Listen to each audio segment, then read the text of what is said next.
After we have started Groundworks, we can now select a project and add data to that project so we can have some background images and we are ready to make our first drill plan. But we need a project to set this up first. You have that option in the hamburger menu in the project setup. When you click there, you will have your selected project. You can go back to the project list and select from any list here that you want to have. And you can also create new ones and add a coordinate system to that. Let's use this Trimble one. Here we also want to add a design. So let's go into add design. And we have here a LandXML file that is loaded into the design folder in Groundworks.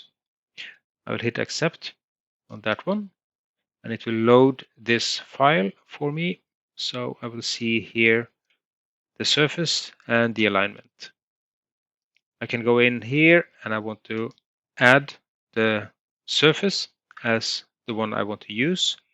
If I have multiple alignments, I can activate or I can hide the alignment. If there are layers here, I can turn on and off layers as well.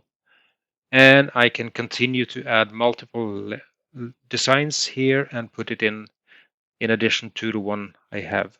You can only have one active surface which you are using to create your drill plans, hence the active one, and one active alignment to give you profile numbers. So you have now selected your design, a road design in this case, and ready to continue.